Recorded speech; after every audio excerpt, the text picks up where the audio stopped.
എല്ലാവർക്കും പുതിയൊരു വീഡിയോയിലേക്ക് സ്വാഗതം. ആദ്യമായിട്ടാണ് ഈ ചാനൽ കാണുന്നതെങ്കിൽ എല്ലാവരും ഒന്ന് സപ്പോർട്ട് ചെയ്യണം, സബ്സ്ക്രൈബ് ചെയ്യുക.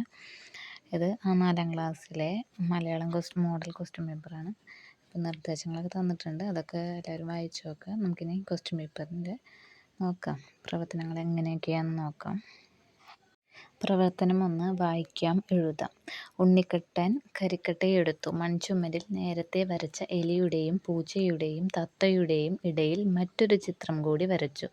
തൊപ്പി വെച്ച് നീണ്ട താടിയും കയ്യിൽ മാന്ത്രിക വടിയുമായി നിൽക്കുന്ന മാന്ത്രികൻ്റെ ചിത്രം. നല്ലൊരു ചായ പെൻസിൽ വേണം എന്ന ആഗ്രഹം ഉണ്ണിക്കുട്ടനുണ്ട്. പക്ഷേ ഈ മോഹം അവൻ ആരോട് പറയും? തനിക്ക് ഭക്ഷണം തരാൻ തന്നെ പാടുപെടുന്ന മുത്തശ്ശിയോടോ? മോഹം ഉള്ളിലൊതുക്കി അവൻ ഉറങ്ങാൻ കിടന്നു. ഉറക്കത്തിൽ ഒരു സ്വപ്നം അവനെ തേടിയെത്തി. അതാ പുകച്ചുരുളുകളിൽ നിന്ന് ഒരു താടിക്കാരൻ പ്രത്യക്ഷപ്പെടുന്നു. ഉണ്ണിക്കുട്ടൻ നേരത്തെ വരച്ച അതേ മാന്ത്രികൻ. ചുമരിലെ ചിത്രം പതുക്കെ ഇളകി. നേർത്ത മൂടൽമഞ്ഞ് പോലെ മാന്ത്രികൻ ചിത്രത്തിൽ നിന്നിറങ്ങി ഉണ്ണിക്കുട്ടൻ്റെ മുന്നിലെത്തി. ഒരു സ്വർണ്ണ പെൻസിൽ അവന് സമ്മാനിച്ച് ഒരു സ്വപ്നം അവനെ തേടിയെത്തി. അതാ പുകച്ചുരുളുകളിൽ നിന്ന് ഒരു താടിക്കാരൻ പ്രത്യക്ഷപ്പെടുന്നു. ഉണ്ണിക്കുട്ടൻ നേരത്തെ വരച്ച ചിത്രത്തിലെ അതേ മാന്ത്രികൻ. ചുമലിലെ ചിത്രം പതുക്കെ ഇളകി. നേർത്ത മൂടൽമഞ്ഞ് പോലെ മാന്ത്രികൻ ചിത്രത്തിൽ നിന്നിറങ്ങി ഉണ്ണിക്കുട്ടൻ്റെ മുന്നിലെത്തി. ഒരു സ്വർണ്ണ പെൻസിൽ സമ്മാനിച്ച് പ്രത്യക്ഷനായി. ഞെട്ടി ഉണർന്നപ്പോൾ മാന്ത്രികനെ കാണാനില്ല. അതാ സ്വർണ്ണ പെൻസിൽ മുന്നിൽ. ഇത് സത്യമാണോ? ഉണ്ണിക്കുട്ടന് വിശ്വാസം വന്നില്ല. ചുമരിൽ അവൻ സ്വർണ്ണ പെൻസിൽ കൊണ്ട് ഒരു പൂച്ചയുടെ ചിത്രം വരച്ചു. തീരേണ്ട താമസം. പൂച്ച ചെവിയിളക്കി, വാലിളക്കി, മീശ മിനുക്കി ചുമരിൽ നിന്ന് മെല്ലെ ഇറങ്ങി വന്നു. മ്യാവ് എന്നു കരഞ്ഞുകൊണ്ട് ഉണ്ണിക്കുട്ടൻ്റെ കാലിൽ മുഖമുരസി പൂച്ച നടന്നുപോയി. അവൻ പിന്നെ കാക്കയുടെയും കുരങ്ങൻ്റെയും ചിത്രം വരച്ചു. ഇനി മുകളിലത്തെ അത് വായിച്ചല്ലോ, അതിനെ ആസ്പദമാക്കിയിട്ട് കുറച്ച് ചോദ്യങ്ങൾ താഴെയുണ്ട്. അതെന്തൊക്കെയാ നോക്കാം. അതിൻ്റെ ആൻസർ അതിന് വായിച്ചാൽ മനസ്സിലാവും. ഉണ്ണിക്കുട്ടൻ്റെ ആഗ്രഹം എന്തായിരുന്നു? ഓപ്ഷൻ എ, ഒരു സ്വർണ്ണവടി വേണം. ബി, മാന്ത്രിക വടി വേണം. ഒരു നല്ല ചായ പെൻസിൽ വേണം. ഒരു പുതിയ വീട് വേണം. ഉത്തരം സി ആണ്, ഒരു നല്ല ചായ പെൻസിൽ വേണം. ചായ പെൻസിൽ വേണമെന്നുള്ള മോഹം ഉണ്ണിക്കുട്ടൻ ആരോടും പറയാത്തത് എന്തുകൊണ്ട്? അവന് മുത്തശ്ശിയുടെ കഷ്ടപ്പാട് അറിയാവുന്നത് കൊണ്ടാണ് അല്ലേ. സ്വപ്നത്തിൽ ഉണ്ണിക്കുട്ടന് സ്വർണ്ണ പെൻസിൽ നൽകിയത് ആര്? മാന്ത്രികനാണ് നൽകിയത്. സ്വർണ്ണ പെൻസിൽ കൊണ്ട് വരച്ച പൂച്ച എന്താണ് ചെയ്തത്?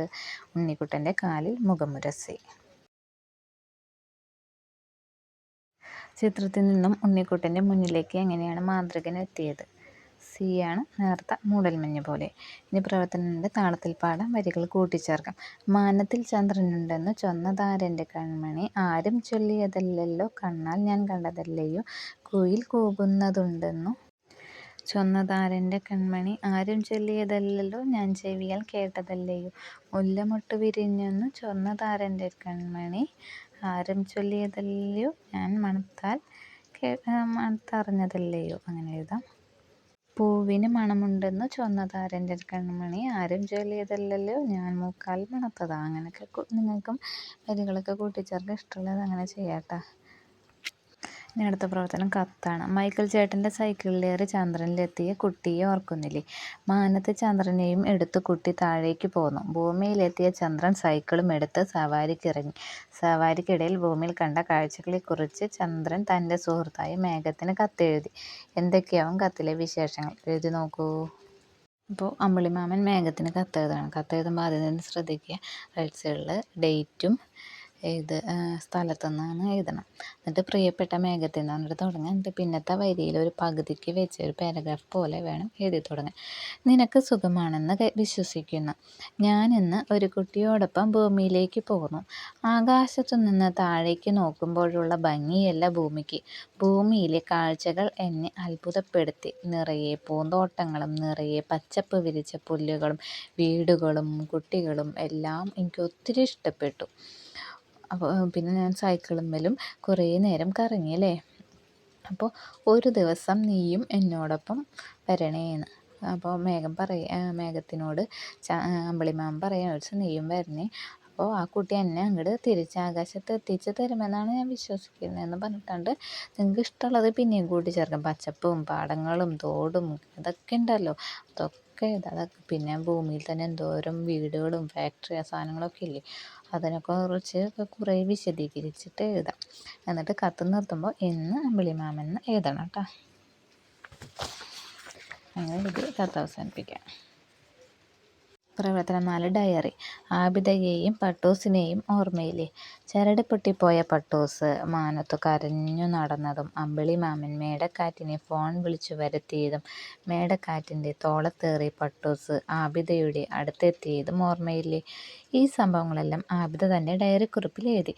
അവൾ എന്തൊക്കെയായിരിക്കും എഴുതിയിട്ടുണ്ടാവുക നോക്കാം. ഡയറി എഴുതുമ്പോൾ ശ്രദ്ധിക്കേണ്ട കാര്യം ഡേറ്റും ഏതാഴ്ചയാണെന്നുള്ളത് എഴുതണം ഒരു സൈഡിൽ. എന്നിട്ട് വേണം തുടങ്ങാനായിട്ട്. അപ്പോൾ ഇന്നെന്ന് പറഞ്ഞിട്ട് തുടങ്ങാം. ഇന്ന് ഞാനൊരു പട്ടത്തെ ഉണ്ടാക്കി. ആ പട്ടത്തിൻ്റെ പേരായിരുന്നു പട്ടൂസ്. ഞാൻ അവനെ പറത്തി കളിച്ചു. പട്ടൂസ് എന്നോട് ചോദിച്ചു കുറച്ചു നേരം ആകാശത്ത് പറന്നോട്ടെ എന്ന്. അപ്പോൾ ഞാൻ പറഞ്ഞു എന്താ രാത്രി ആകുമ്പോഴേക്കും വരണേ, പെട്ടെന്നാണ് നൂല് പൊട്ടിപ്പോയത്. ഞാൻ വിചാരിച്ചു പട്ടൂസിന് തിരിച്ച് വരില്ല, അങ്ങനെ ചോറ് കഴിക്കാണ്ടൊക്കെ ഞാൻ കിടന്നുറങ്ങി.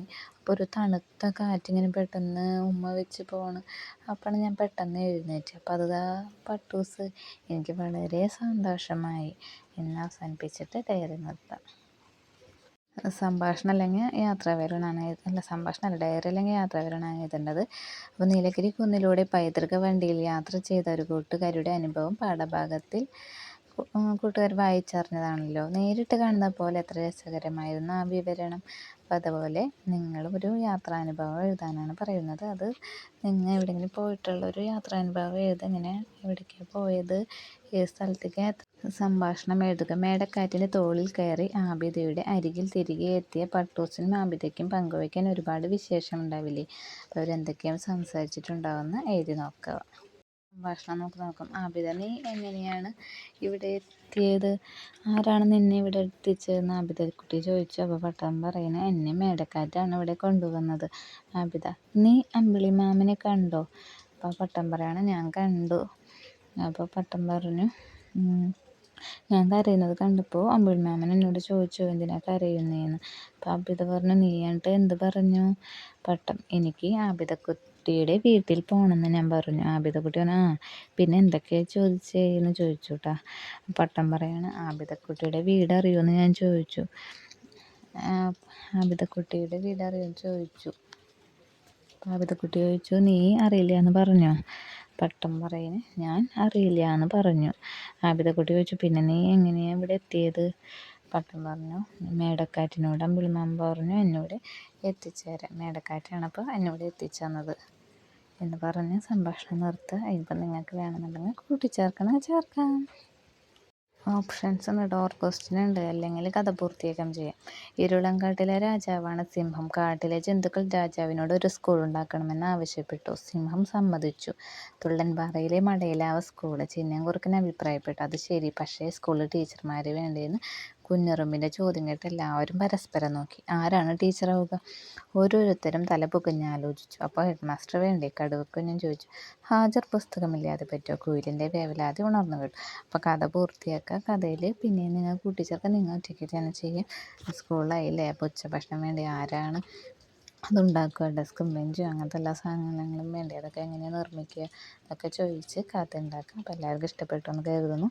ബാക്കിയുള്ള വിഷയങ്ങളുടെ മോഡൽ ക്വസ്റ്റ്യൻ പേപ്പർ നാളെ എഴുതുന്നതാണ്. അപ്പോൾ എല്ലാവരും ഒന്ന് സബ്സ്ക്രൈബ് ചെയ്യുക. Thank you for watching.